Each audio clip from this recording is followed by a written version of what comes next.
Pues buenos días a todos. Pues hoy tenemos la última sesión de los cuadernos de París, de las páginas 158 a 183, la cual creo que resume, si no me equivoco, bien dos cuadernos, el cuaderno quinto y el séptimo, estoy hablando de memoria.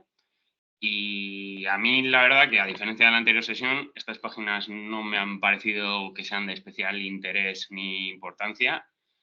No tienen ni interés ni importancia nula, porque bueno, siempre es interesante pues, ver cómo llega a los conceptos, ver ciertas cosas, incluso aunque haya cosas que se repita o que luego las elabore mejor, pues bueno, el desarrollo sí que es interesante y bueno, hay cosas que pues eso, simplemente se repiten, pero bueno. Entonces, por esa razón he optado básicamente pues, por hacer un resumen más o menos del contenido con algún apunte breve mío a lo mejor. Así que pues empezamos con el cuaderno quinto. Eso, se me ha olvidado comentar. Todos los títulos de las diapositivas están compuestos. El título que da, creo que es la editorial, lo que está a la izquierda, que la editorial era, por si alguien no tiene la misma edición, lo compruebo ahora mismo, El hombre y su tiempo. La página es la página de la edición de los cuadernos de París en esa editorial, y lo que está entre corchetes es el cuaderno propio de Marx. Si alguien tiene otra edición, pues que lo pueda cotejar. Vale. Era, pues bueno, o la sé, no sé cuál es. Era, pues la editorial era. Entonces, pues esto empieza, pues eso, pues editorial era de colección El hombre y su tiempo. Pues eso, empieza con el único impuesto justo es una economía política. Pues desde el punto de vista de la economía política, el impuesto sobre la renta de la tierra es el único impuesto justo, el único que no es dañino. Sería injusto que está fuera pues la única fuente de ingresos. Sin más. O sea, insisto que hay como muchos comentarios sueltos, entonces hay muchas cosas simplemente resumidas y que no he hecho ningún comentario. Luego, respecto a los precios, los costos de la producción y la competencia. Aquí hay algunas cosas que entran de interés, sobre todo con lo de los promedios y la cuestión de la extracción, aunque eso igual también lo usen mejor, más correctamente, pero comenta algo así como: los promedios muestran cada vez que se hace mayor extracción de los hombres, que en la vida real es dejada de lado cada vez para tener en cuenta solamente el movimiento abstracto de la propiedad material, inhumana. A mí con esto hay dos cosas que me llaman la atención. O sea, lo primero que dice que es que solo pues, es capaz de establecer los ricardianos y la economía política en general sus leyes mediante esos promedios, que claro, mediante esos promedios cada vez, por así decirlo, como que se deshumaniza más, que se deja de lado esos individuos singulares, y de hecho luego lo critica en plan posteriormente. Yo creo que es un poco un hilo conductor dentro de estas páginas, pero claro, a mí hay dos cosas que me hace que me llama como la atención, que es por un lado el anteponer la propiedad material como inhumano, o sea, el movimiento abstracto de la propiedad material como inhumana, que yo creo que hasta cierto punto esto es como una idea que luego descarta. Yo creo que en parte se ve como ya la está como empezando a descartar en las anteriores páginas, o sea, de no entender, por así decirlo, como la propiedad material como algo inhumano, enajenado, externo, aunque sí que es verdad que es el movimiento abstracto, no la propiedad material en sí, sino precisamente esa propiedad material, ¿no? Como una exteriorización necesaria de esta esencia humana, que esto creo que también aparece en los manuscritos, etcétera, etcétera. Y luego también sobre la extracción y los promedios, etcétera, etcétera, también a mí me hace llamar la atención de que, aunque sí que es verdad que aquí igual se ve un más filósofo y más novicio en la economía política, luego tampoco rehúye de los promedios. De hecho, son bastante conocidas, pues el hecho de que, porque hay bastantes páginas de que a Marx los números no se le dan muy bien, y hay un montón de páginas de Marx con números para arriba y para abajo, normalmente haciendo cuentas mal. Entonces, pues tampoco, aunque en este principio como que parece que rehúye, y hasta cierto punto rehúye con razón por lo que comenta de que se dejan de lado precisamente con esos promedios, como se abstrae toda la realidad específica y se abstrae esas relaciones, tampoco rehúye, por así decirlo, estos promedios de estas estadísticas. En ese sentido también es conocido el bueno, famoso, entre comillas, prólogo de Engels creo que es el 18 Brumario de Bonaparte, que hay en un punto, bueno, es famoso porque el SPD lo manipula para hacer pasar a Engels como un socialdemócrata, electoralista, pacifista, pero bueno, también dentro de ese prólogo aparecen cosas como pues eso, que las estadísticas son necesarias para saber cómo la realidad real, etcétera, etcétera. Bueno, sin más, estoy enrollando igual mucho. Luego continúa, pues el precio está determinado por los costos de producción. Esto es lo que diría la economía política. Y aquí pues Marx está un poco como, digamos, medio negacionista todavía de la teoría valor-trabajo. Entonces, claro, dice que sí, que se han determinado los costos de producción, pero bueno, que ahí también entra en ese sentido pues la oferta y la demanda, que los economistas, los ricardianos en este sentido no tendrían en cuenta la oferta y la demanda. Entonces a esta cuestión le saca 3 pegas. Que este precio solo se puede determinar precisamente mediante el cálculo promedio, o sea, es decir, previa extracción de la realidad, que sería una contradicción el hecho de que la mercancía que no se vende y no, por lo tanto no tiene precio, que tenga un precio, que son esos costos de producción o que no se haya vendido, y luego por otro lado que el precio determinado por la competencia se vuelve causal, es decir, dicen que hay como motivos, por así decirlo, coyunturales que hacen que varíe el precio, ¿no? Pero que al final que la competencia, en plan, devuelve estos costos de producción, o sea, al precio a esos costos de producción. Entonces, en ese sentido también que él comenta, dice que nadie quiere vender precios inferiores a sus costos, pero que una cosa es poder y otra es querer. Entonces, que en ese sentido, pues parece que todavía como que no le acaba de convencer eso, o por lo menos le ve bastantes pegas o matices, que luego tampoco es que la compre críticamente, pero sí es verdad que igual yo creo que elabora más la determinación de los precios y del valor en torno precisamente a estos costos de producción y no a una oferta y demanda que yo creo que es más abstracta en ese sentido. Vale, por otro lado, el concepto del trabajo acumulado. Aquí dice Marx, mientras más se reconoce la economía del trabajo como el único principio de la riqueza, más se denigra y empobrece al trabajador y se hace el propio trabajo una mercancía. Y esto es tanto un axioma teórico necesario de su ciencia como una verdadera práctica de la vida social. También dice a su vez, el trabajo se ha vuelto cada vez una cosa, una mercancía, ya que solo es concebido bajo la figura de un capital y no como actividad humana. De aquí a mí me gustaría rescatar 2 cosas.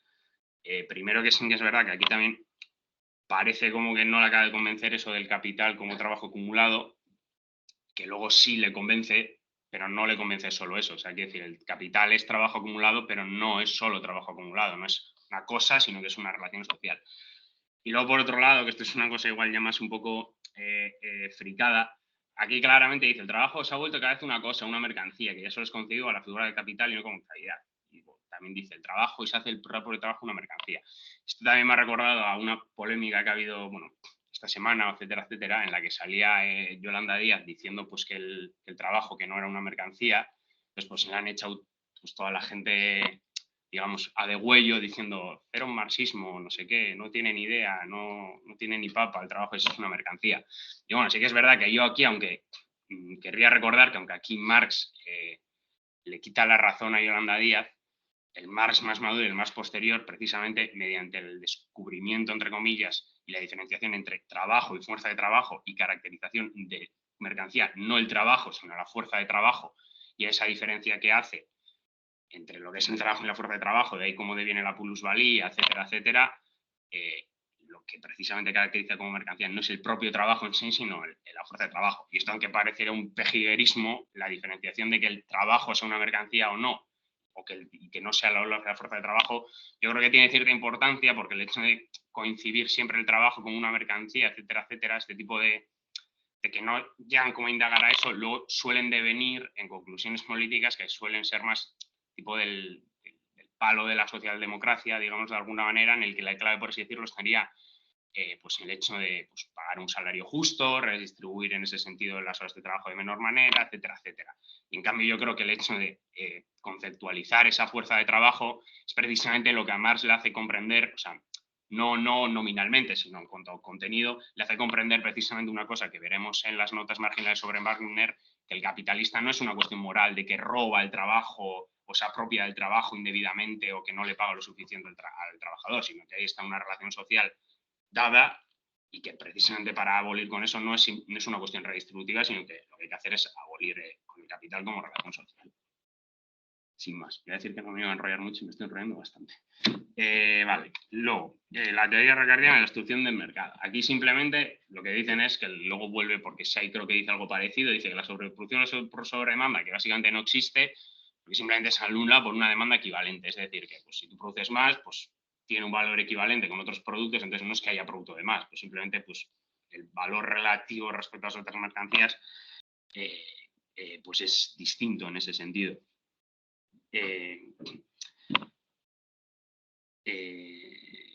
También, pues bueno, Marx critica esto y menciona en algún punto, pues eso, que la mercancía, que es muchas veces en ese sentido que solo encontraría un comprador a un precio menor de esos costos de producción cuando se da esa demanda equivalente, y pues entonces en ese sentido ahí estaría, en ese sentido como refutando precisamente esa determinación de los precios mediante solo los costos de producción, porque no se tienen en cuenta la oferta y la demanda. Con esto no quiero decir en ningún caso que Marx rechace la oferta y la demanda como absolutamente, que luego tampoco lo hace, sino que yo creo que en este sentido, en este acercamiento de a la economía política, yo creo que es muy crítico con la teoría de valor-trabajo. Luego es más crítico todavía, pero sí es verdad que se vale, yo creo, más constructivamente de esta teoría de valor-trabajo pues para elaborar precisamente esa crítica de la economía política. Luego, su posición en estas relaciones infamias de la economía política. Bueno, esto sigue con la cuestión de la abstracción, ¿no? De que pues, a los ricardianos no les interesa la ley general, ¿no? Que les da igual pues, esas leyes generales, cómo se empobrecen o dejan de empobrecer pues, a los individuos particulares, o cómo afectan como a la población. Entonces, en ese sentido, claro, lo que hacen los ricardianos, por así decirlo, se hacen como una trampa. Aquí no sé si esto es aquí, me estoy adelantando. Se hacen como una especie de trampa, ¿no? En la que hacen ver de que la propiedad privada, los intereses personales, a la vez los intereses de la sociedad parten de esos intereses egoístas individuales. Entonces, claro, que si una persona particular pues pierde en un intercambio, pues como lo gana otro, pues en ese sentido el interés en el cambio, por así decirlo, de equivalente social, pues que queda nulo y que pues básicamente que sería ahí como una especie de empate técnico, podríamos hablar de alguna manera, y que gana la sociedad en ese intercambio. Entonces, claro, aquí Marx lo que le saca es la pega y dice que existe una identidad tanto entre los intereses de los distintos individuos como de los intereses de la sociedad, cuando el interés o producción individual es interés o producción social. Cosa que yo entiendo, según lo plantea, que pues, no se cumple a día de hoy. En este caso estaría hablando de una producción, lo que sería pues, una sociedad futura. Entonces, siguiendo con este hilo, dice, el equilibrio es solamente un equilibrio entre el capital y el trabajo, como entidades abstractas, un equilibrio que no tiene en cuenta ni el capitalista ni a la persona del obrero, así como la sociedad es una cifra por medio. Continúa con esta cuestión de que pues, parte solo de unas extracciones, que hasta cierto punto sí que es verdad que la economía política parte de esas extracciones, no parten de esas determinaciones, de esa cosa concreta, sino de lo abstracto, diría más bien, y parte de ahí, pero bueno, sí es un poco el hilo conductor del texto en ese sentido. Y en ese sentido, continúa. La infamia de la economía política consiste en partir de la premisa de los intereses hostilmente separados por la propiedad privada y en especular a continuación como si los intereses no estuvieran separados y la propiedad fuese comunitaria. Lo que he dicho antes, ¿no? Que se hace una especie de trampa a la economía política de contraponer intereses personales con intereses sociales, cuando precisamente parten del egoísmo, pero ese egoísmo es como beneficioso para la sociedad, etcétera, etcétera. Y aquí hay una cuestión, digamos, un apunte metodológico que ya salió en la primera sesión, pero bueno, que aquí vuelve a salir y a mí me parece que es interesante comentarlo, que es la única manera de obtener leyes racionales es mediante la abstracción de la naturaleza específica de las relaciones actuales, que las leyes solo rigen de modo abstracto. Y yo, bueno, aquí por comentar, sí que es verdad que las leyes racionales, o sea, por así decirlo, son un momento de cómo se parte precisamente de ese concreto, de ese abstracto, pero lejos de ser como una especie de realidad azarosa, como me pareció que planteó Joaquín cuando sacó el principio de incertidumbre y demás, o sea, es más bien un momento en el sentido de cómo se llega a esa verdad asintóticamente, como diría Engels, por así decirlo, de que precisamente por tus propias determinaciones tienes un límite para conocer esa verdad, tienes un límite como ser histórico que eres, y que siempre te vas a acercar asintóticamente, o sea, no es azarosa. O sea, en ese sentido, o sea, la ley del valor puede ser tendencial, puede tener oscilaciones, puede tener momentos contradictorios que son precisamente lo que le hacen avanzar, sobre todo en ese caso si es una ley social, pero incluso las leyes naturales son momentos dentro del conocimiento humano, lejos, yo creo, de ser como una cuestión que parecería pues, un casino, por así decirlo. Que sí que es verdad que en ese sentido en la economía política sí que lo que pasa es que lo que es la anarquía de la producción y esto, aunque pueda haber tendencialmente, intentan, como por así decirlo, hacer una especie de ley física que regula precisamente esos precios y ese intercambio de mercancías como se da. Y sí que es verdad que en ese sentido ahí se parte de esa abstracción. Luego, pues pasa al cuaderno el 8 y dice, lo nuevo de la economía moderna. El valor y el ingreso son seres que existen por sí mismos, independientemente del hombre. De lo contrario, está claro que para el pobre un talero vale más que un rico. Aquí esto viene al hilo de, pues no me acuerdo a quién está citando en este caso concreto, bueno, cita a un economista que dice que, bueno, que 1000 taleros valen más pues, en manos de 1000 pobres que de un rico, porque así, pues bueno, la circulación pues, genera valor, etcétera, etcétera. Y lo que dice Marx es que no, o sea, precisamente igual no sabrías si es del todo correcto decir como que ya ha llegado, ¿no? Pero el hecho de quitar de la idea eso de que lo que genera riqueza precisamente en ese sentido es, bueno, el trabajo y la naturaleza, como dirá luego en una frase que voy a sacar a colación también, es precisamente eso, lo que genera la riqueza, lo que genera el valor, no la circulación en sí. Entonces, pues en ese sentido que da igual cuál es el... O sea, si el talero, o sea, un tal dice, de hecho, un talero es un talero. Entonces, en ese sentido daría igual pues si está en 1000 manos o en una sola. O sea, si existe independientemente de esto. Bueno, si es verdad que relativamente pues, 1000 taleros a un multimillonario pues le pueden suponer nada, pues igual lo que cuesta su traje, y a un rico pues 1000 taleros pues igual suponen el sueldo con el que subsiste al mes. Que lo dudo mucho, porque imagino que el talero, o sea, igual si cobran 100 taleros un obrero en esa época sería, vamos, ya casi aristocracia obrera. Entonces, bueno, simplemente aquí continúa en ese sentido y dice que la doctrina del dejar hacer, dejar pasar de todos los economistas tiene todavía algo de humano y significativo. Que eso es una cosa que yo no entiendo muy bien en qué sentido lo dice, porque dice que es humano en el sentido que se contrapone a la economía antigua y que tiene algo de significativo. Ahora mismo no lo encuentro dónde, que lo tenía apuntado. Pero bueno, sí que es verdad que aquí yo, por ejemplo, no entiendo muy bien en qué sentido tiene lo de esta doctrina, que tiene algo de humano significativo. Si me dais un segundo, lo voy a buscar rápidamente, que no voy a tardar nada. Significativo como primer intento de emancipar la vida de la sociedad civil. Dice eso, que tiene significativo en ese sentido. Yo no entiendo muy bien en qué sentido lo dice Marx. Luego, el justo valor. La depreciación de los metales preciosos, específicamente lo que es los metales preciosos en este contexto que es el dinero, es caracterizada por Guibert, o como se pronuncie, como restablecimiento del valor justo de las mercancías. Es decir, que pues, para llegar precisamente a ese valor justo, a ese intercambio justo, pues eso, pues, según pues, este autor, se da mediante, bueno, este autor y yo diría que otros autores también de la economía política, pues mediante la depreciación de las mercancías. Diría que esto, esa de los metales preciosos, diría que esto, de hecho no sé si lo dice explícitamente, pero que esto es como la teoría un poco que ronda un poco de los fisiócratas, no sé si lo dice, de hecho Marx, me suena que en algún momento les menciona, pero no sé si aquí, pero bueno, sería yo creo que más o menos eso. Y entonces, aquí lo que dice Marx es que en ese sentido, el propio intercambio realizado sobre la base de la propiedad privada, que es en general el valor, es el que roba su justo valor tanto a la naturaleza como al hombre.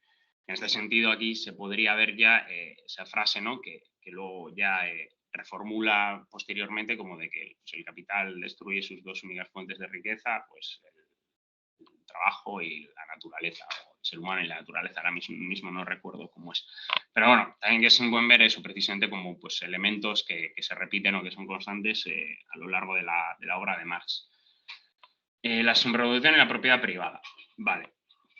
Y en este, siguiendo con esto, que esto yo creo que es el apartado más largo de todos, y por eso creo que hay 3 o 4 diapositivas de este apartado, continúa pues un poco con lo que he dicho antes. Say demuestra la inexistencia de la sobreproducción mediante la teoría de mercados.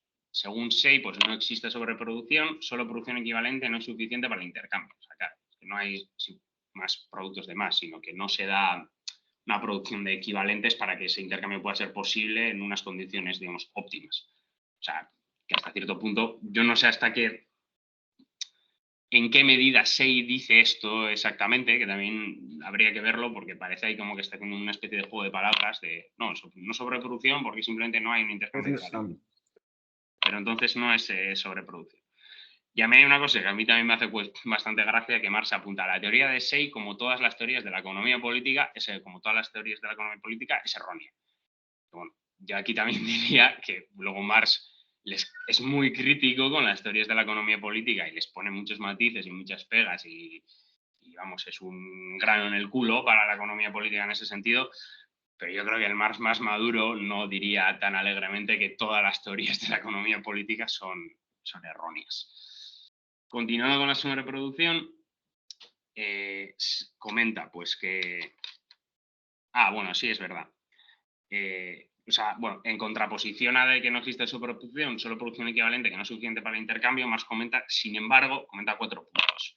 El primero sería que la sobreproducción pues, puede estar presente en una rama determinada de la producción. Pues en este caso sí puede hablarse de una sobreproducción focalizada en ese punto, en un mercado nacional, etcétera, etcétera. Pero aquí Marx lo que apunta de que en ese sentido los economistas políticos no serían conscientes es que la culpa de esto no está como en un desbarajuste, en un fallo técnico de cálculo en la producción, sino está precisamente en la propia esencia de cómo se da la producción, en la inconsistencia de la producción, en el hecho de que no se realiza de manera humana, sino bajo la condición de la enajenación de la propiedad privada. Que esto también, a mí me gustaría una cosa para rescatar, porque no sé si se ha comentado explícitamente, pero al igual que pasa con los manuscritos, a mí me da la sensación de que, aunque es curioso porque lo dice muchas veces explícitamente, que dice que lo humano es pues la comunidad que existe en ese momento y que en ese sentido no se puede hablar de algo no humano como abstracto o moral, sí que tiene muchos retazos a lo largo de los manuscritos y de este propio texto en lo que parece contraponer lo inhumano como lo que hay ahora y lo humano como otro modo de producción. Entonces, en ese sentido ahí sí podría haber como ciertos retazos, no sé si de idealismo, pero sí de que todavía no se ha desquitado igual de algunos vicios de la filosofía. Insisto en lo que he dicho antes de precisamente plantear que lo humano es el ser social y precisamente no hay diferencia entre ser y esencia y existencia, lo dice varias veces explícitamente. Entonces, o sea, claramente tiene como esa concepción la tiene bien amarrada, pero sí que es verdad que igual es una manera de expresarse, pero a mí a veces me da que esa sensación que tiene como ciertos retazos. Y luego sigue continuando con las pegas que le saca así. Segundo, se pone en el caso más favorable, pues que todas las ramas de la producción, todos los países produzcan a la máxima de producción. Pero claro, en ese sentido diría que en Francia no se producen demasiados zapatos, porque aunque no se puedan intercambiar, porque millones van descalzos. Otra cosa es que no se puedan intercambiar o que no se puedan poner en el mercado, pero no son demasiados. O sea, esos zapatos podrían ser usados. Siguiendo con esto, continúo diciendo, la propiedad privada produce para la propiedad privada. Y siguiendo con esto, hay una cosa que a mí también me parece interesante, porque es lo que luego pues, se llamaría eso como demanda solvente, etcétera, etcétera, que es que dice la necesidad de cualquier producto tiene una determinada medida y porque está determinada además por el número de personas para las que ella existe realmente, es decir, que pueden pagar para satisfacerla. El intercambio no se constituye entre productos en cuanto tal, sino en productos que son propiedad privada. Es decir, que las mercancías son cosas intercambiables no en medida de las necesidades, sino en la medida de que tú puedas proporcionar un producto equivalente, ya sea pues dinero en forma de salario porque has vendido previamente tu fuerza de trabajo o lo que sea, pero hay un... O sea, igual todavía no lo explicita, pero de nuevo, o sea, también porque esto yo creo que ha sido más de una vez, está ahí como rumiando ese carácter bifacético, digamos, del valor de uso, valor de cambio, etcétera, etcétera, ¿no? O sea, donde aquí claramente, y luego, bueno, posteriormente, de hecho, dice, ¿no? Que el único valor que tienen las mercancías es el valor de cambio. Aquí está dando otro punto de vista, ¿no? O sea, diciendo como, da igual que no se puedan cambiar. O sea, si hay necesidad de zapatos, no se están produciendo demasiados zapatos. Entonces, siguiendo con esto, pues en este mismo punto, dice, el último límite para la venta de un producto son sus costes de producción más algo de ganancia del productor. O sea, es decir, pues lo que necesita esa rama productiva para subsistir, cubrir costos y pues que el capitalista saque pues la renta correspondiente. O sea, el último límite, digamos, en el sentido económico, ¿no? Pero continúa con ello. Dice, la producción tiene lugar en contraposición a la gran masa de la humanidad, es decir, se produce sin tener en cuenta las necesidades que tiene la gran mayoría, sino solo las necesidades que va a cubrir en el intercambio pues, a un grupo reducido de personas. Y aquí dice que los economistas intentan encubrir el contraste que existe entre la producción de un país y el número de personas a las que está destinado el resultado.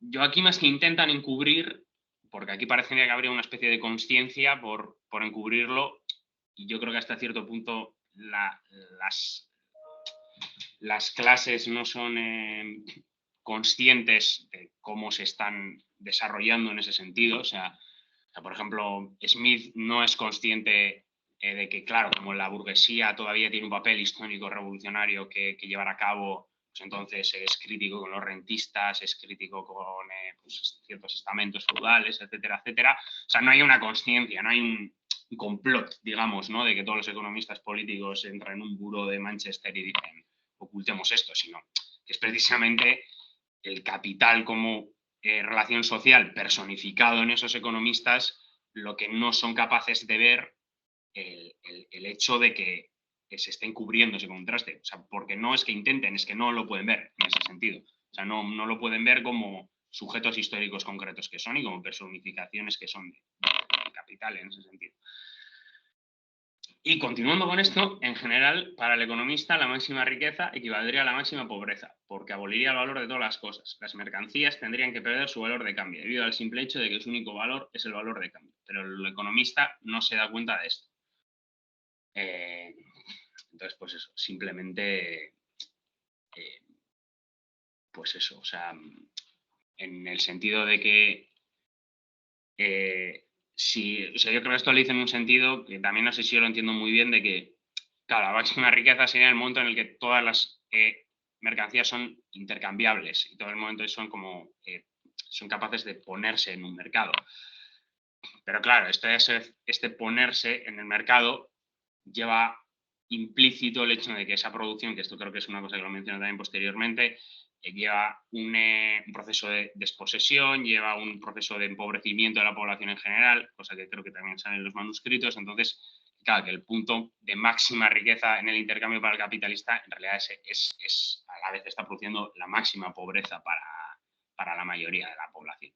Luego, además del otro que he comentado, ¿no? De que dice que las mercancías tendrían que perder su valor de cambio, debido al simple hecho de que su único valor es el valor de cambio. O sea, es decir, que yo creo que aquí todavía, o sea, aquí Marx posteriormente, estoy bastante seguro que si le dices las mercancías, su único valor que tiene es el valor de cambio, te diría no. Las mercancías tienen valor de cambio y valor de uso, y precisamente tienen valor de cambio porque tienen un valor de uso, porque cubran a cierta necesidad. Incluso en el, digamos, ya no en el ciclo de prima, sino en el ciclo de prima. O sea, bueno, que no sé si bueno, no es del todo igual correcto utilizar esa analogía, pero incluso en el máximo, la mercancía menos física, por llamarlo, yo que sé, bonos, yo que sé, servicios, etcétera, etcétera, se tiene un valor de uso específico. Entonces, por eso tienen valor de cambio, porque ahí tienen esa bicefalía. Y continuando con esto, bueno, hay un tercer punto que ni siquiera lo he metido en las diapositivas, pero que menciona, bueno, que ahí hay una contradicción entre, pues, bueno, Malthus, que Malthus siempre es una persona ahí que le ronda un poco la cabeza a Marx y las teorías de la sobrepoblación, ¿no? Que dice que, bueno, que para Malthus el problema de la sobreproducción viene de la mano con el problema de la sobrepoblación, por el hecho de que, pues, simplemente es que no hay suficientes mercancías para tanta población, por aquello de que según pues, Malthus una cosa crece exponencialmente, o sea, las personas crecen exponencialmente y las mercancías linealmente. Claro, Marx dice que eso pues, que es una, bueno, no dice una estupidez, pero bueno, dice que no tiene ningún sentido porque o sea, precisamente o sea, se crea más mercancías que gente, entonces y cada vez una persona produce para más personas, entonces que no tienen más recorrido. Pero luego sí que hay otra cuestión que saca a colación, que es la sobreproducción y la propiedad privada dentro de este capítulo, que es la sobreproducción es la carencia de valor de la riqueza misma. La producción puede ser excesiva para los capitalistas, pero el movimiento de la propiedad privada exige que no obstante y mediante la pobreza se produzca en exceso. Que aquí yo creo que también hay una idea muy interesante, que luego yo creo que la desarrollará más, ¿no? Pero esta idea de precisamente el capital como dominación no personal, por llamarlo de alguna manera, es decir, que los capitalistas momentáneamente son personificaciones de ese capital, al igual que el proletario es la personificación de la mercancía de fuerza de trabajo, pero que los capitalistas tampoco son conscientes o no son capaces de controlar precisamente esa dinámica azarosa y esa anarquía de ese mercado, sino que pues igual en un momento para un grupo capitalista puede ser precisamente excesiva esa producción, pero la dinámica del capital independientemente o sea, capital que a su vez es producto de la sociedad, pero que a su vez es independiente de esta, no sé si me explico, pues exige el hecho de que le es independiente el hecho de que para un capitalista individual pues sea pues demasiada producción o no. Y siguiendo con esto, dice, la falta de oportunidades de venta aumenta con la producción, porque la cantidad de desposeídos se vuelve mayor, la riqueza se establece en contraposición al hombre, avanza necesariamente hasta volverse carente de valor para la propiedad privada y presentarse su propia pobreza hasta dejar de producir riqueza. Aquí a mí me parece que hay dos elementos interesantes también, que es, o sea, primero que se ve en ese sentido como es una cosa que también ha salido alguna vez, pero que sale también desarrollado más en los Grundrises, de cómo llega ese momento en el que el capital es capaz de poner sus propias condiciones de producción, de que el capital produce plusvalor, pero no solo produce plusvalor, sino que produce esas propias condiciones de producción, que esas propias condiciones de producción pues, incluyen pues, el hecho de que cada vez haya pues, más población desposeída, etcétera, etcétera, esa tendencia acumulativa. Y luego, por otro lado, me parece también que es interesante que se puede como intuir ahí, si no igual no está del todo desarrollado, ¿no? Pero se puede intuir esa idea de cómo el capital, a la vez que sí es capaz de poner sus propias condiciones de producción, pero esas propias condiciones que él pone son las que precisamente habilitan su superación. Porque el capital, en ese sentido, cada vez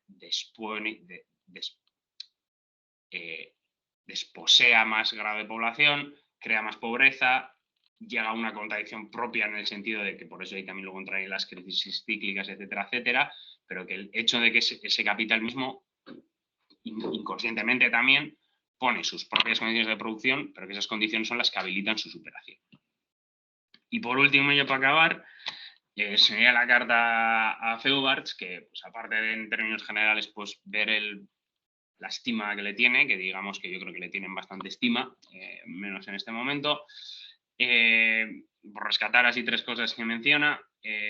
Menciona la filosofía del porvenir, cuyo subtítulo es Crítica a la filosofía de Hegel, y del cual yo creo que, bueno, o sea, no porque encima también están las citas, saca mayor parte de la crítica a Hegel de los manuscritos.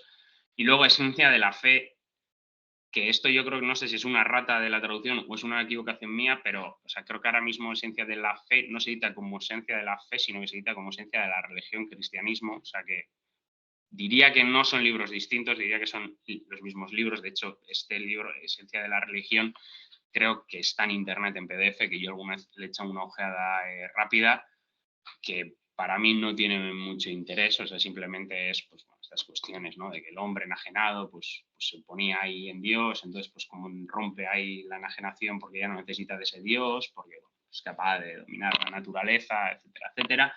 Pero bueno, para mí no tiene mucho interés, pero según Marx, esos breves textos son los textos más importantes o de los más importantes, o más importante que toda la literatura alemana hasta ahora. Y dice que usted ha dado en esos escritos un fundamento filosófico al socialismo. O sea, eso es lo que dice Marx, por si alguien los quiere consultar con interés. Y que hasta cierto punto, amoldados muchos, en muchos sentidos se podría ver por qué lo dice, porque él lo lleva al hecho de que el concepto del género humano se ve ahí que no es otra cosa sino el concepto de la sociedad. O sea, que se ve ahí claramente pues eso, de cómo el humano, precisamente la esencia del humano es que es un ser social. Luego también otras cosas a mí que me parece que llaman la atención, que esto no es nada nuevo porque también está, o sea, insisto, en Hegel, pero dice, es entre estos bárbaros refiriéndose al proletariado, de nuestra sociedad civilizada donde la historia prepara el elemento práctico para la emancipación del hombre. Es decir, ya se identifica desde un primer momento, desde un más muy joven, que tampoco, digamos, tiene un mérito excesivo, porque eso, o sea, insisto, está en Hegel también, pero bueno, que se identifica al proletario como ese sujeto histórico capaz de pues, construir la sociedad venidera. Y luego, pues, la mención que hace a esos berlineses, que dice, estos berlineses no se tienen por hombres que critican, sino por críticos que accesoriamente tienen la desgracia de ser hombres. Que, bueno, esto pues, se refiere a todo ese grupo de hegelianos, en el que luego, por cierto, además se incluiría a Feuerbach, que pues, son los que critica. Creo que aquí específicamente se refiere a la Sagrada Familia, porque dice como que está escribiendo algo y que ya se lo mandará, etcétera, etcétera. Pero bueno, también que está en la ideología alemana y muchos otros textos. Y en principio pues ya está, no tengo nada más que decir. O sea, yo creo que en estos cuadernos pues hay cosas pues, hombre, que son interesantes de ver, pero que ya he leído todos los manuscritos, pues son muchas veces como resúmenes o críticas muy primeritas que hacen que yo creo que hasta cierto punto tampoco, digamos, tienen mucho sentido las críticas que les hace, que son un poco cogidas con pinzas, son un poco pues como, ya no sé hasta qué punto también ha entendido muy bien a los propios economistas que está leyendo. O sea, a mí me da la sensación que es como una especie de Marx confuso que no ha leído nunca la economía política, entonces empieza a leer cosas un poco confusamente y pues a partir de ahí empieza como a desarrollar un poco su pensamiento más ligado a esta economía política. Pero al igual que se dijo en la anterior sesión, yo creo que leyendo estas páginas y las de la primera sesión se entiende por qué muchos otros idiomas y muchas otras ediciones, precisamente de los cuadernos de París, las únicas páginas que se editan son las de la segunda sesión, que son la parte de Milly, etcétera. Entonces, pues dicho esto, pues lo dicho, nada más que decir, así que pues, lo que sea me decís. A ver, espera un segundo. Vale. Aquí no tiene nada nadie, así que... Bueno, una cuestión es solamente de contenido. La cámara. Antes de entrar de digamos, formales, antes de entrar al contenido. La última frase no se puede entender porque falta por lo menos media línea. La de la 174 y 175. Dice así: la producción tiende a perder su valor, incluso para esta parte de la sociedad, sino para una parte de ella, y tiende a perder su valor, incluso para esta parte de la sociedad, pues se destruye a sí misma debido a la relación entre su masa y la reducida magnitud de esa parte de la sociedad. Aquí falta algo. Falta por lo menos cinco palabras. Veamos la traducción de Ripalda. Tiene que llegar a verse que no se produce para la sociedad, sino para una parte de ella. No se produce para la sociedad, sino para una parte de ella. Y la producción tiene que perder su valor incluso para esta parte, ya que la producción resulta aniquilada por la desproporción entre su masa y el pequeño número de los que forman esa parte de la sociedad. Aquí falta la idea de que la producción no se produce para la sociedad, sino para una parte de esa. No se produce para la sociedad, sino para una parte de ella. Y la producción tiende a perder su valor incluso para esta parte de la sociedad. Y se ha metido sino para una parte de ella, digamos que ha habido un error en la transcripción del texto. Aparece sino para una parte de ella metido mal, está mal redactado. Está mal hecho la edición. No se produce para la sociedad, sino para una parte. E incluso pierde valor para esa parte como consecuencia de la desproporción entre la masa de la producción y la pequeña demanda efectiva. Hay que reordenar esa frase final porque si no, no se entiende. Donde decía que encubría, la traducción de Ripalda dice escurre en el bulto. Los economistas tienden a escurrir en el bulto de la contradicción que se le genera en la economía nacional, pues diciendo, bueno, no, eso en la economía internacional, en el comercio internacional, se resuelve el problema de la desproporción. Quizás escurrir el bulto queda más claro que lo de... Porque también está bien dicho, pero bueno, me queda un poco así conspirador, es verdad. Y finalmente, señalar que hay un párrafo que a mí me llamó la atención, porque aparece la expresión demanda efectiva,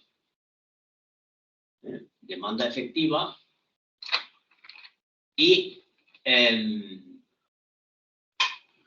quería ver cómo lo traducía Ripalda, que está en la página 161. La teoría neorricardiana de la sustitución del mercado. ¿Cómo lo traduce Ripalda? Y resulta que Ripalda no lo traduce.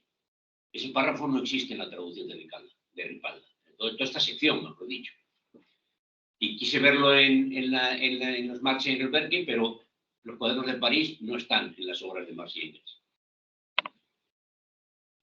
Está en la OME, volumen 5, pero no está en ningún volumen de los 40 volúmenes de las Marx y Engels. Con lo cual, realmente no sé de dónde salió el párrafo este. A ver, párrafos no, sobre todo la sección sobre la teoría ricardiana de la destrucción del mercado. Es la página, casi toda la 161 y el primer párrafo de la 162. Pues nada más, por ahora. ¿En qué página de Ripalda? Pregunta Abril. No, que en Ripalda no está. Que no está. No está traducido todo esto. Se ha parecido. Ha sido enajenado. El tema de la teoría ricardiana de la destrucción del mercado no aparece. Ripalda traduce el párrafo anterior y no como la figura de un capital y no como actividad humana, y luego continúa, así pues, a los ricardianos solo les interesa la ley general. Todo lo que está en medio. En la página 161, la editorial le pone como el título, por decirlo de alguna manera, la teoría ricardiana de la destrucción del mercado. Ahí está ese párrafo, Abril. No, pero creo que dice en qué página de la edición de Ripalda no está el párrafo. O sea, ¿dónde correspondería? Pues donde termina el anterior y empieza el siguiente. Vamos a ver. No, ya te lo busco, pero bueno, si quiere hablar. No hay nadie que tenga la mano levantada. O sea que... Si queréis, voy yo. No, espera, es que no he mirado. Alguien ha levantado la mano en plan... Hablar. Sin la diferencia. Sí. Pues yo recojo tu hilo del texto, ¿no? Porque el texto, como has dicho, tiene algún elemento, pero no va más allá.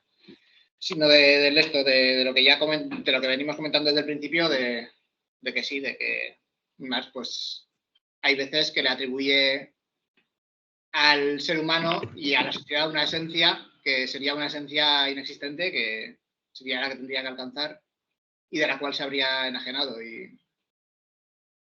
Y has dicho que muchas veces explícitamente señala, en contraposición a esto, en estos textos, que el ser humano pues, es un ser social y que no habría distinción entre ser y esencia, entre existencia y esencia en esto. Y, o sea, sí que señala muchas veces que la esencia del ser humano es una esencia social y que el ser humano es un ser social, pero yo creo que no lo hace en el mismo sentido, que lo hará más adelante, y que no lo hace en el sentido de para señalar que no hay distinción entre ser y esencia. O sea, yo creo que a lo largo de los manuscritos, aunque se ve cómo se va desprendiendo o cómo va generando ideas que van a hacerle desprenderse de esto, maneja una concepción de la esencia del hombre que es una esencia, pues como dices, inexistente y abstracta en ese sentido, porque sería una esencia eso del ser humano como ser social, pero no de una sociedad de la existente actual, sino de una sociedad donde produzcan, pues no para el intercambio, sino para lo social y de una forma humana, y donde el ser humano no estaría enajenado. Y claro, es, como dice, pues como sabemos, esto es problemático porque es una sociedad y es un ser humano que no ha existido jamás. O sea, alguno puede intentar discutir acerca del comunismo primitivo, pero en principio no hay caso, porque no habría sobreproducción, digo, no habría excedente, no habría posibilidad para intercambio y no habría una no enajenación, porque tampoco habría posibilidad para la enajenación. Y entonces sí que creo que eso, que a lo largo de todos los manuscritos impera o aparece en toda la teoría de la enajenación ese problema de que se basa en una concepción del ser humano que, bueno, que es lo que llama antropológica o que podemos llamar abstracta. Yo creo que no es idealista, necesariamente. No, pero sí que eso. Pues, o sea, yo creo que, o sea, y insisto, o sea, sí que tiene como ese regustillo, yo creo que a veces, pero es que yo creo que es más bien incluso una manera de expresarse, porque, por ejemplo, o sea, bueno, y no quiero repetir porque no es el esto, pero, o sea, en la sesión anterior, por ejemplo, en la página 136, cuando habla de comunidad real y comunidad humana, o sea, es bastante explícito. Yo creo que dice, por cuanto el verdadero ser comunitario es la esencia humana, el poner en acción su esencia produce la comunidad humana. No es virtud de la reflexión esa comunidad humana, sino es producida de manera inmediata. Es la realización de la existencia humana. también dice: el intercambio tanto en la actividad humana, el propio proceso de producción, como de los productos humanos entre sí, equivalente a la actividad genérica y al goce genérico, cuyo modo de existencia real, consciente y verdadero es la actividad social, el goce social, por cuanto el verdadero ser comunitario es la esencia humana. Sí, pues la realidad de esa comunidad no depende de la voluntad del hombre, pero mientras éste no se reconozca y se organice el mundo de manera humana, esta comunidad aparecerá bajo la forma enajenada. Esta comunidad son los hombres, no es una abstracción. O sea, yo sí que es verdad que utiliza como expresión humano muchas veces el hecho de, pues eso, como una especie de contraposición a como que lo enajenado no es humano, pero, o sea, yo no creo, o sea, no creo que haya ninguna duda de que Kim Marx tiene claro como de que no hay diferencia en ese sentido. O sea, yo creo que lo dice más en un sentido que yo creo que se pueden tener muchas maneras, como una licencia, como en un sentido de que no es humano porque no es una realización racional de esa gestión, sino que, también hilando con lo que se decía en la sesión pasada, de que no se habla el lenguaje humano, sino que se habla el lenguaje de las mercancías.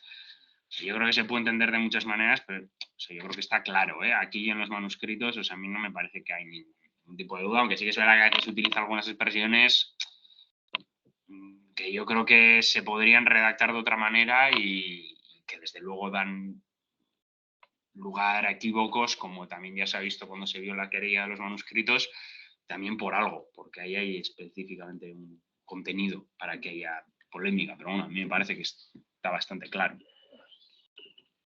O sea, yo creo que está claro que evidentemente caracteriza al ser humano como ser social y que caracteriza a la sociedad como parte como un fruto esencial de la naturaleza del ser humano, pero que, bueno, que toda la característica de que sea, de que viva en sociedad y de que produzca socialmente es esencia humana, pero que eso,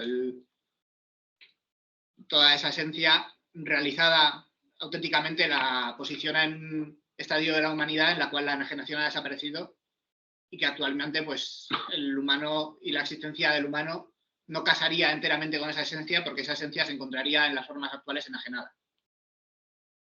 Y entonces no habría esa coincidencia en la sociedad enajenada entre el ser real que es y la esencia a la que aspira o que se le tal. Pero bueno, no sé. Adrián, dale. Bueno, ya que estamos terminando justo estos... La página de Ripalda, en la que está el asunto... Espera un segundo, Adrián, que va a comentar... Es la página 273. En la 273 están los párrafos donde dice la expresión trabajo acumulado, además de expresar el origen del capital, significa igualmente que el trabajo se ha convertido progresivamente en cosa, en mercancía, y ya no se le concibe más que en la figura de un capital en vez de como actividad humana, como comentó Albert. Luego viene el párrafo ese, que en Ripalda no está, y luego el siguiente. Por tanto, lo único que les interesa a los ricardianos es la ley general. Por cierto, que estos párrafos en la edición de Ripalda se asignan, son comentarios sobre John Ramsay McCulloch, no sobre James Mill. Y en la edición de ERA no aparecen ahí después de lo de Mill, pero no se sabe a quién está citando. Y según en Ripalda está citando a John Ramsay McCulloch. Pero el párrafo ese sobre la obstrucción esa no aparece. 273. Adelante. Adrián. No, nada, que sí, que me parece interesante lo que habéis comentado, Pello y Ander, básicamente teniendo en cuenta que estamos ya finalizando el estudio de los cuadernos de París y los manuscritos, yo creo que ya se puede emitir una opinión más firme que lo que al principio dijimos, ¿no? Cada uno con alguna especulación, yo incluido, ¿no? O sea, que creíamos si existía realmente una contradicción entre esencia y existencia, etcétera, y tal. Yo, para mí, después de la lectura completa de los manuscritos y los cuadernos de París, yo no podría concluir de aquí que Marx incurre en el idealismo o en algún tipo de postulación de una especie de esencia abstracta al ser humano que luego se contradiría con con la existencia en ese aspecto, sino que yo lo plantearía más bien como una relación dual, es decir, una especie de contraposición entre plano abstracto y concreto. En los manuscritos, por así decirlo, Marx habla no habla del trabajo, porque el trabajo sí que es verdad que lo utilizan en los términos negativos, pero habla de la actividad productiva vital del ser humano, y, es decir, del ser genérico humano, básicamente, y como habéis comentado, de cómo ese ser genérico está contenido en cada individuo en sí mismo, ¿no? Es decir, no existe una especie de contradicción entre individuo y sociedad. Eso creo que lo tenemos todo claro, lo ha resaltado varias veces Joaquín de forma clara. ¿Cuál es la cuestión aquí? El ser humano históricamente se desarrolla desplegando esa esencia, por así decirlo, esa esencia genérica de la que habla él, y a la hora de desarrollar esa esencia, digamos que adopta una serie de formas históricamente concretas y determinadas, entre ellas la forma enajenada capitalista. Aunque la enajenación también existe en otros modos de producción, creo que también está claro, ¿no? Pero bueno, de forma más culminante, por así decirlo, en el modo de producción capitalista, adopta una forma enajenada. Claro, aquí la cuestión es ¿por qué Marx lo caracteriza como una forma enajenada? Es decir, ¿por qué utiliza el término enajenado? Enajenado implica que hay algo que se enajena, algo que se exterioriza, algo que era humano antes y ahora, digamos, que se le ha atribuido a otra cosa, ¿no? Y en este sentido yo creo que Marx, a pesar de lo que, bueno, en la sesión pasada yo creo que de una forma bastante concreta él definía lo que comprendía realmente por enajenación, en términos de egoísmo, etcétera. Y claro, parecía una cualidad moral, etcétera. Y aparte yo creo que Joaquín también habló de lo del lenguaje de las mercancías, lo aclaró, ¿no? Hasta cierto punto diciendo que lo que realmente está en juego es la regulación social o no social de la producción.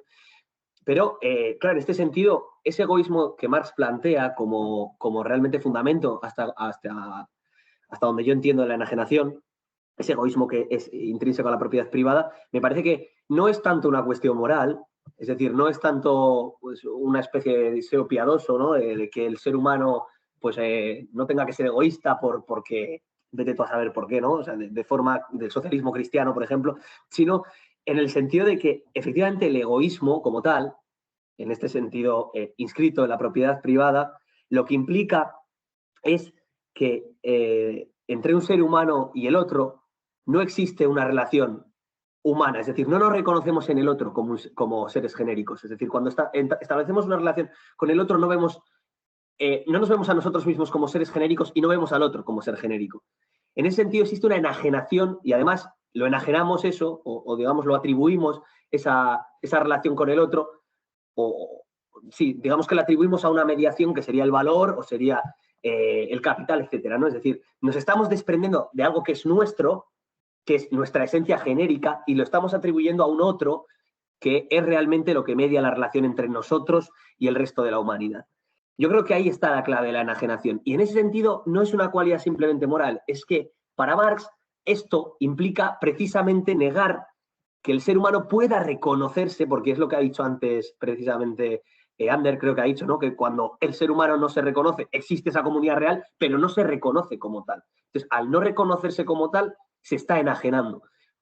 Y yo creo que aquí está, por así decirlo, en estos dos planos, ¿no? En el plano más general de actividad productiva y trabajo y el plano más concreto de trabajo enajenado, hasta cierto punto estableciendo una especie de relación dialéctica, ¿no? De lo abstracto a lo concreto, pero que en ningún momento creo que pueda atribuírsele una especie de una esencia que, digamos, planearía por encima de todo tipo de relaciones sociales. Simplemente, es decir, el capitalismo como tal, a la hora de desplegarse, niega lo que es, en este caso, la actividad vital humana, o más bien la niega, pero de forma dialéctica, es decir, la incorpora, pero al tiempo que la incorpora, esa actividad productiva, niega precisamente sus atributos plenamente humanos, que serían en este caso el de reconocerse precisamente como seres humanos, reconocerse en su propia actividad como una actividad genérica, que no es más que, lo que ha dicho también Joaquín, ¿no? Que no es más que regular socialmente el metabolismo. Es decir, no es otra cosa que ser conscientes y gestionar racionalmente el metabolismo humano, porque si no lo gestionamos racionalmente, eso lo gestionaría otra cosa, que en este caso sería el valor, etcétera, y eso significa que nosotros no nos estamos haciendo cargo de nuestro propio ser genérico. Yo creo que sería un poquito esta como, no sé, lo que yo entendería que es broche final de la comprensión del Marx de los manuscritos respecto a la enajenación en ese aspecto. Luego está la enajenación en el trabajo, que es un derivado precisamente de eso. Vale, pues... A ver, si recordamos lo que dice al final de la sección sobre James Mill, dice, vamos a suponer que producimos como hombres. Ahí queda bien claro, y también queda bien claro en los manuscritos económico-filosóficos, que el ser humano, el individuo no tiene otra esencia que la propia sociedad. No existe una esencia de un ser humano y otra esencia de otro ser humano. Como esencias separadas, no existe. Para Marx, la única esencia es la sociedad. Por eso, la expresión genérico, género humano, no se, como decía el otro día, no se refiere en general, se refiere al género humano. Por tanto, los individuos actúan y actúan en función de su esencia, comprendiéndose cada vez más, o actúan de forma, como ha dicho Adrián, actúan de forma enajenada. Dice, en la página 162, si existiera una identidad entre los intereses de los distintos individuos con el interés de la sociedad, la producción individual sería producción social. Luego no habría propiedad privada, no habría apropiación privada y no habría intercambio, porque todo es de propiedad del género humano. Por eso dice que la realidad se presenta, al final de Mill, dice, la realidad se presenta como, en el lenguaje, cuando hablamos desde la realidad, se presenta como una cosa ridícula, absurda, como que el otro quiere acceder a lo que yo produzco sin que yo se lo ofrezca, ese tipo de cuestiones. La única esencia que tiene el individuo es la esencia social, la esencia genérica. Por eso la expresión género, genérica. Es la sociedad en su conjunto. No hay, por tanto, lo que Marx niega es que haya una contradicción entre la forma en que actúa el individuo y su identidad personal. No. Hay una contradicción entre una identidad, una esencia social y un comportamiento privativo, idealista, que ahí sí, que considera que como decía esta Margaret Thatcher, ¿no? Que ella no veía, la sociedad solo veía individuos. Bueno, pues es una enajenación absoluta, pero miremos las consecuencias que ha tenido eso, ¿no? Desde que se inaugura con ella el neoliberalismo. Entonces, esa es la cuestión. El individuo no tiene esencia propia. El individuo no tiene esencia propia. La esencia del individuo es su ser social. Yo hilando con esto y muy brevemente, en plan por reforzar un poco la idea, o sea, en la carta que le manda Feuerbach, o sea, de hecho, o sea, dice, o sea, lo dice más explícitamente, yo creo que no se puede decir, porque dice, pues dentro de su filosofía del porvenir, lo mismo que la esencia de la fe, tiene indudablemente, no obstante sus dimensiones reducidas, mayor importancia que toda la literatura alemana actual reunida. Y dice, intencionalmente o no, lo ignoro, usted ha dado en esos escritos un fundamento filosófico al socialismo. Los comunistas, por su parte, desde la aparición de estos trabajos, lo han comprendido en ese sentido. La unidad de los hombres consigo mismos, fundada sobre la diferencia real entre los hombres, el concepto de género humano traído desde el cielo de la abstracción a la tierra real, ¿qué otra cosa es sino el concepto de sociedad? O sea, más claro a mí me parece que no puede ser, o sea, en ese sentido. Bueno, y luego sigue con sus movidas, pero de las traducciones y tal, pero, o sea, que también, por cierto, esta carta yo creo que habría estado bien igual leerla antes de los manuscritos, aunque evidentemente también no podemos saber porque ese término un poco confuso que es lo de genérico, género, etcétera, etcétera, con esto yo creo que habría esto como mucho más claro, pero bueno, sin más. Bueno,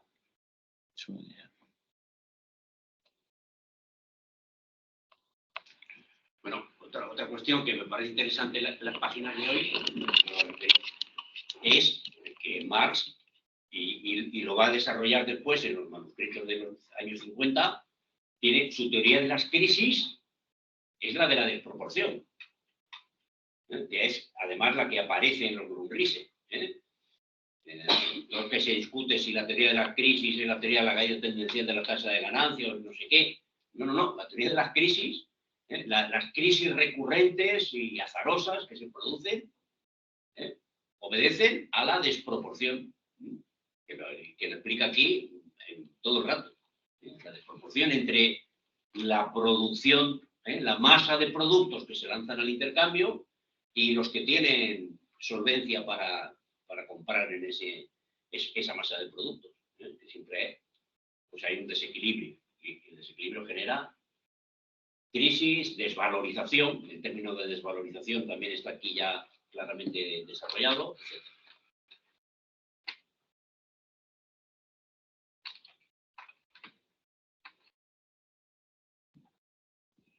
¿Alguien tiene que decir algo? Que hable, que se me apunta.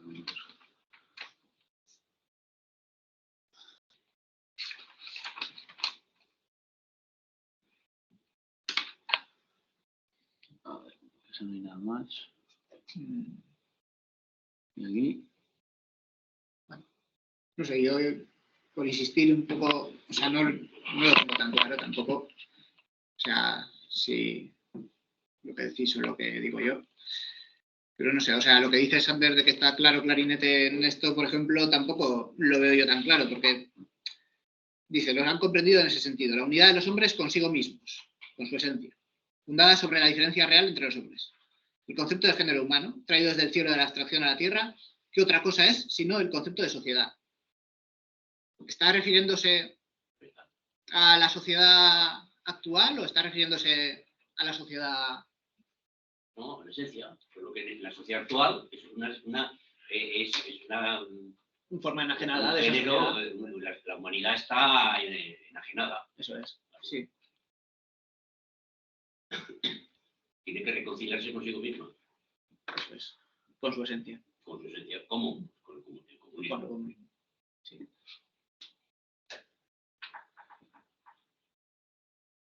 Sí.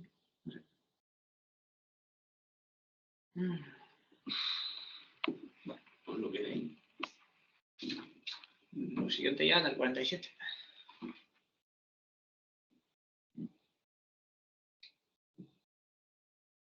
Ahí tienen nada más, ningún comentario a estas apasionantes páginas. Sí, yo tengo un comentario cambiando un poco de tema. Aquí en un momento dice Marx, creo que comentando a Seth y también a Prevost, comentando a Prevost lo que comenta de Ricardo y Porto comentando a Seth. Por un lado uno ve el valor, el precio, porque estos economistas se hablan más en términos de precio y de valor. Perdón que no hable muy alto, pero es que tengo la voz un poco acatarrada. No sé si se me escucha bien. Que unos ven en el precio la producción, lo que cuesta producir y no la oferta y la demanda. Habla de Ricardo y dice, bueno, y los ricardianos que son un poco indiferentes sobre cómo se produce una cosa y de dónde se extrae pues, precisamente el trabajo, y etcétera, etcétera. Y por otro lado, comentando a SE que se ve el precio en el intercambio o concurrencia entre oferta y demanda. Esta es una idea que ha dado muchas vueltas, sobre todo dio muchas vueltas en los manuscritos económico-filosóficos, que es la otra obra que hemos visto, que hemos leído ya. vuestra opinión, porque aquí se dijo también que no estaba del todo claro si las dos obras se estaban escribiendo al mismo tiempo, o si una iba delante de la otra. En vuestra opinión, ¿cuál viene primero y cuál viene después? O sea, ¿esta obra va precedente a los manuscritos o al revés? ¿Son los manuscritos precedentes a los cuadernos? Yo hasta donde sé son simultáneos. O sea, no es que haya una antes que otra. O sea, Sí, simple. me he preguntado una opinión. No, o sea, yo hasta donde, o sea, sé, o sea, quiero decirte, y bueno, y de hecho alguna vez lo he mirado en el Mega, o sea, quiero decirte para ver cómo está, bueno, en el Mega no, ¿cómo se llama?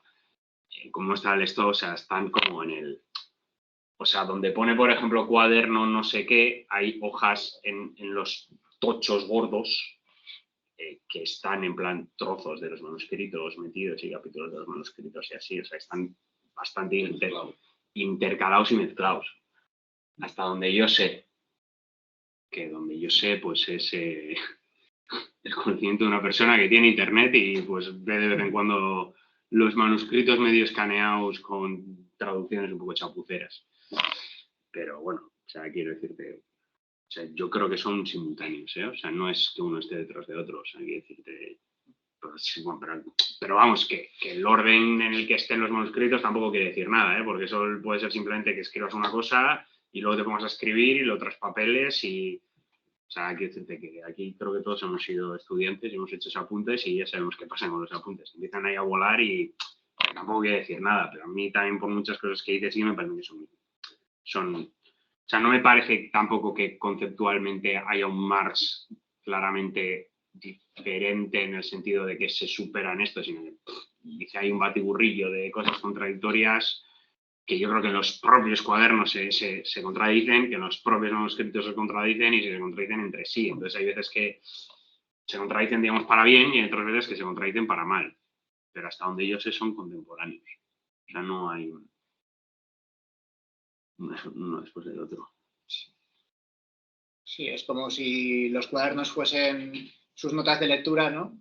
Que son literalmente notas de lectura y los manuscritos tenían la pretensión de ser una obra que fuese a publicar, o tres obras que fuese a publicar, que publicó, y se perdieron y tal. Y entiendo que, pues, que primero, evidentemente, empieza con los primeros cuadernos, las primeras notas de lectura, donde pues, lee a Say y a Smith.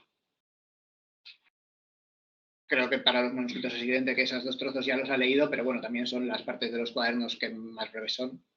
Y las notas sobre Mill y los cuadernos y los manuscritos, yo creo que ahí ya se empiezan a entrelazar todos. ¿Sí? Que no hay forma clara de saber qué ha escrito antes o qué ha escrito después. O sea, yo creo que la teoría de la enajenación sí que está más desarrollada en el primer manuscrito que en las notas sobre Mill, pero bien podría ser que no.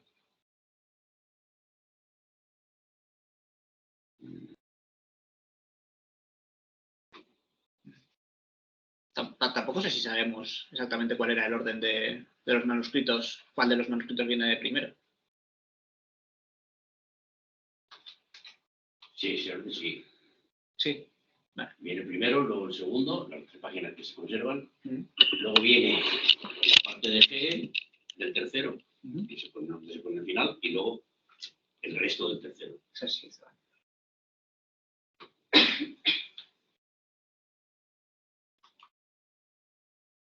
O sea, por ejemplo, o sea, digo, por lo que también, por ejemplo, dice en esta edición de que son contemporáneos, es en ese sentido para verlo, o sea, de 1843 a 1845 está en París, en octubre del 43 pues se traslada con Jenny, en noviembre y diciembre escribe para los anales franco-alemanes un ensayo sobre la cuestión judía, que también hace que está bastante que hablar, y su introducción a la crítica de la filosofía del Estado de Hegel, que es precisamente la que le manda a Feuerbach en la carta y la cual también trae bastante polémica porque, pues eso, la escribe en su luna de miel.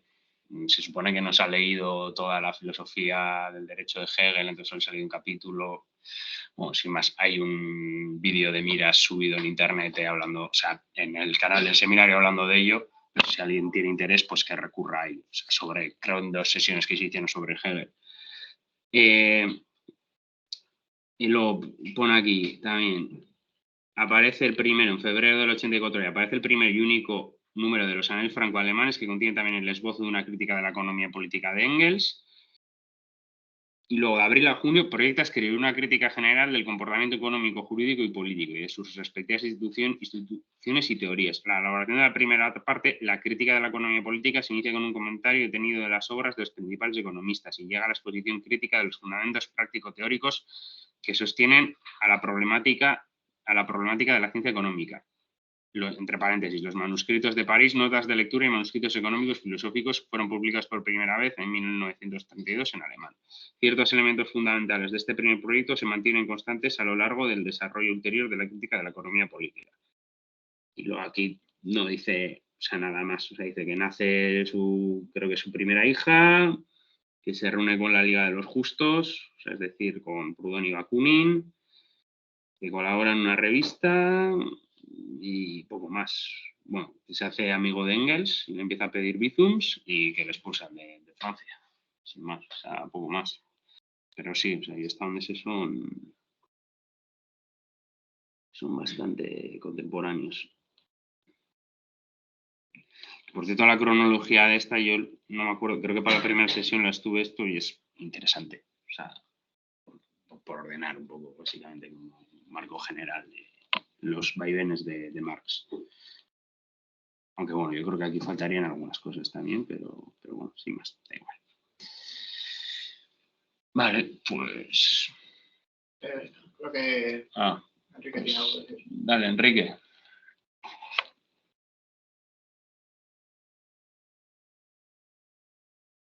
Ya. No se te escucha, ¿eh? Ahora sí. Muy bien. Me regreso un poco, como siempre, me disculpo porque además no sé si estoy a tono. Yo no he entendido por qué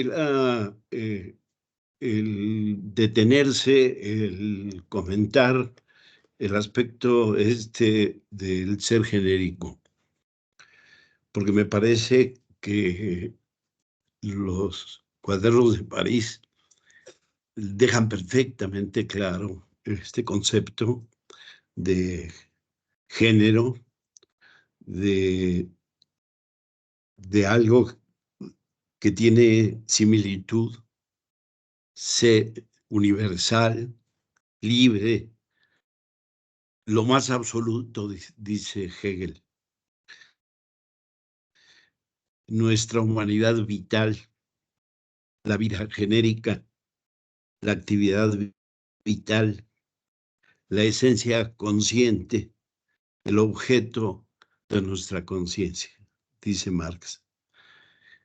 Y la actividad vital fundamental, como lo dice Hegel, es el trabajo.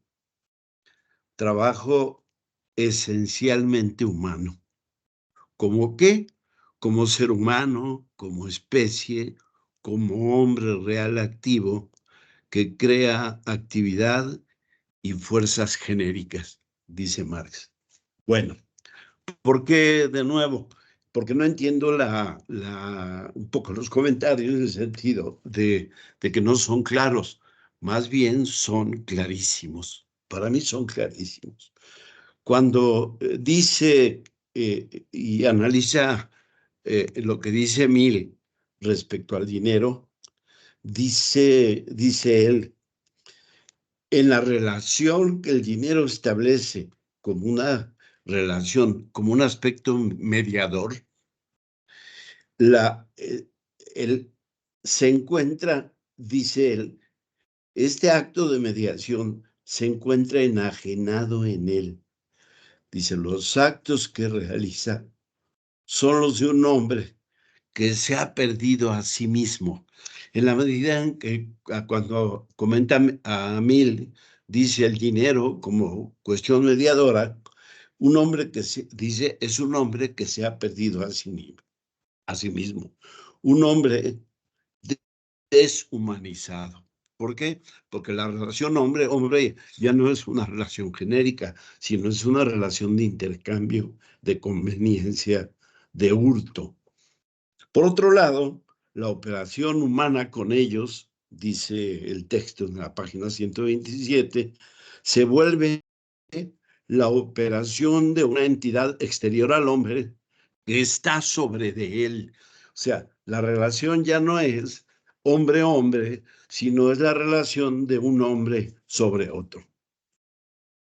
Dice en la página 129, el hecho de que las cosas pierdan su significación de propiedad personal, humana, subrayado, se debe a que los hombres que intercambian no se comportan entre sí como hombres. La relación social entre propiedad privada y propiedad privada es una relación en la que la propiedad privada está enajenada de sí misma. Está, para mí, disculpen, está más claro que el agua, más, no tengo por qué buscarle al concepto genérico, a la esencia humana, al ser genérico, más explicaciones. Me parece que Marx es clarísimo.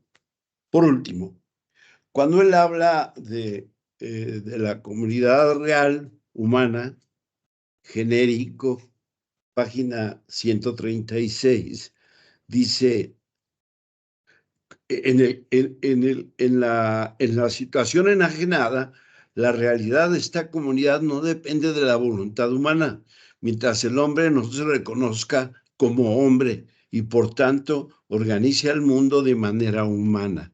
Esta comunidad aparecerá bajo la forma de enajenación.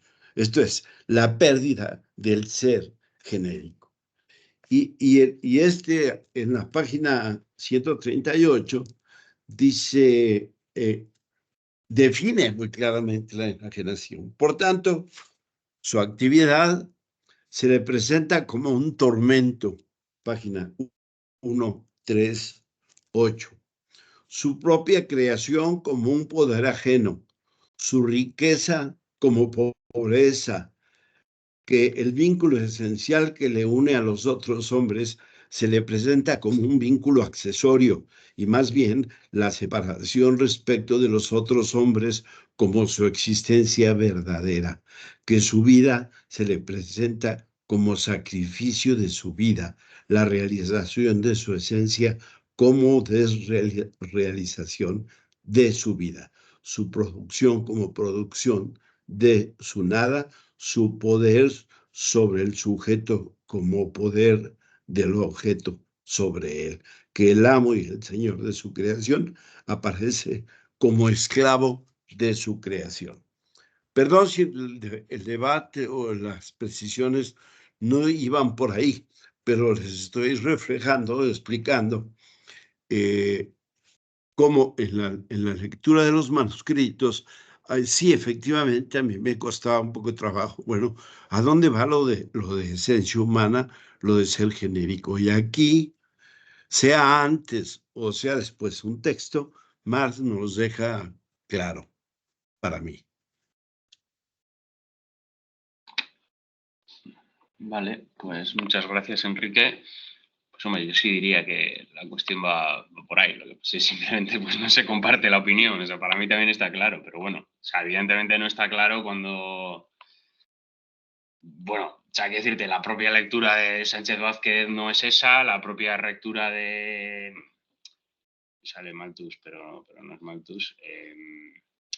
Marcus y toda esta peña también es la misma. O sea, hay elementos que yo creo que pueden dar a la duda, pero no, para mí está claro, o sea, en ese sentido. Vale, pues...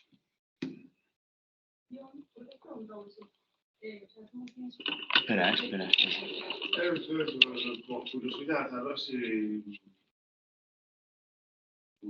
vosotros, como sabéis más que yo, pues a ver si en vuestra opinión esta idea pues hace el camino de los cuadernos de los manuscritos o el camino a la inversa, solo por saber si más.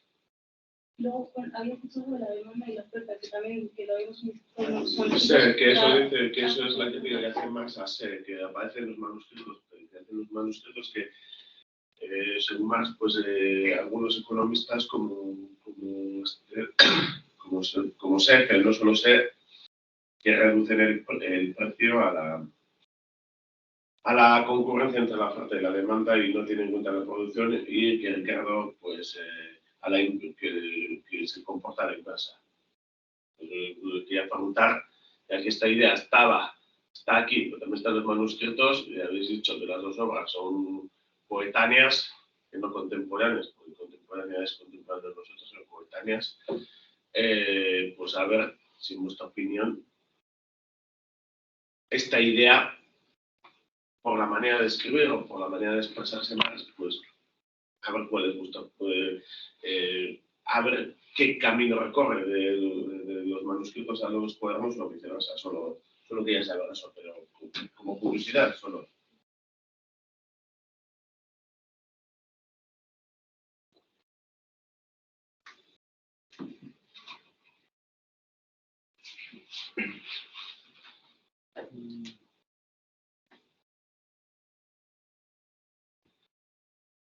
Estoy buscando una cosa, pero no lo encuentro, así que da igual.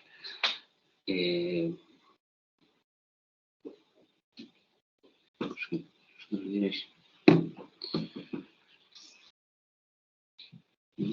A la 1, a las 2 y a las 3. ¿Quién presenta la semana que viene? Sergio, creo. ¿Te dijo que quería? Que diga Pero no está. no está. Confirmarlo. En el chat. Pero, o sea, No, se ha pillado. O sea, sino que diga por el grupo y si no, pues yo también. Vale, muy bien. Vale, pues si Sí, Sergio o y sea, si él no. dijo que quería empezar. ¿Queréis empezar? Si no, yo el siguiente. Vale, El siguiente, vale, que tenemos. pues Sergio y si no, María. Pero que alguien lo confirme. Bueno, y respecto a lo que yo nadie te contesta, porque es una pregunta de sobresaliente. No, pero Voy a intentarlo. Yo creo que va en los dos sentidos. no es curiosidad. Él va de la filosofía, va de Hegel a interpretar la economía política. O sea, con el concepto de esencia de Hegel, que ahí no se distingue, porque para Hegel también la esencia humana es la comunidad. Va la economía. Y luego de la economía política vuelve otra vez a criticar la filosofía, diciendo que, bueno, ya no estamos en la época de la filosofía, sino de la autocomprensión, no a través de la filosofía, sino a través de la economía política. O sea que es un país. Los dos elementos están tanto en los manuscritos, donde aparecen los párrafos sobre Hegel, en los manuscritos económico-filosóficos, tercer manuscrito sobre todo, como aquí, como en estas páginas sobre James Mill,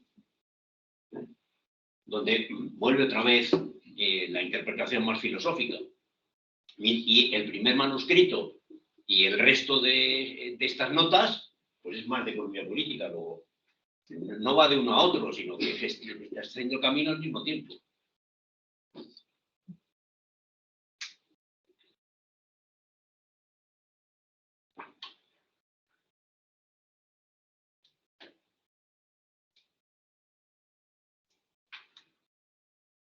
¿Está listo? Bueno, pues ya está. Pues ya estaría. Vale, pues lo dejamos hasta la semana que viene, a la misma hora de siempre. Empezamos con iba a decir, los cuadernos de París, no con miseria de la filosofía. Sin más. Pues hasta la semana que viene. Disculpen, ¿en qué edición de Miseria de la Filosofía está? Yo tengo la de los chinos. ¿Pudieran enviarme el PDF de la edición que está en PDF en Internet es la del siglo XXI, que es la misma traducción que la de Editorial Progreso, pero creo que incluye alguna cosa más. Pero creo que es la misma que la de Editorial Progreso. Pero eso, o sea, es una portada azul, por así decirlo. La traducción, eso sí que es verdad, la traducción para si alguien tiene interés, porque yo, por ejemplo, estoy mirando para comprármelo de segunda mano, porque de primera mano, evidentemente, no es la traducción. No parece bien traductor. Dice edición a cargo de Martí Soler. Sí, pero es Progreso. Claro. O sea, yo lo miré y pone que es la traducción que se usa es la misma de Progreso, exceptuando en 2 notas o 2 apuntes de 2 personas más, que lo meten como complemento, pero es la misma traducción que Progreso, dice. La de lenguas extranjeras, que es la que tengo yo, tiene el prólogo de la página 25 y el fin del capítulo primero hasta la página 85. Así es, esa es la lectura próxima. Bueno, si lo tienen, lo buscaré. O sea, está en el Drive, donde está todo el material, la edición que es el PDF está en el Drive. Lo que no sé es cómo coincide son las páginas que tienes tú.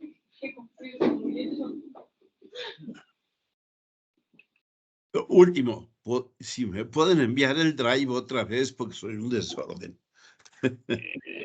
Sí, ahora lo Gracias, gracias.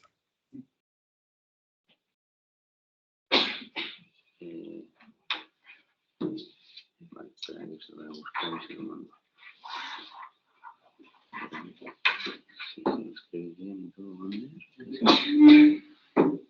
Hay un comentario de Vaquero. Hay una traducción del francés publicada por la edad. Diría que esa tampoco es. O sea, yo en castellano he encontrado 4 traducciones. La que venden ahora nueva de Chalaparta, que no sé quién coño la ha traducido y que no sé cómo está la traducción. Una de una editorial que era del Opus, otra de otra editorial. Seguro que sí. Otra editorial de un tío que lo tradujo del francés directamente, porque de hecho es viejísimo. Es de la misma época que Engels y que Marx. O sea, quiero decirte, o sea, él lo tradujo cuando lo publicó. Luego la de Progreso, yo creo que hay otra, pero no sé si hay más. O sea, yo esas son las 4 que he visto.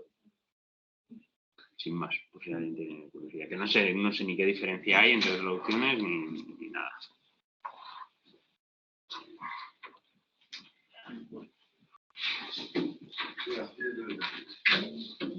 Buenas noches. El mayor.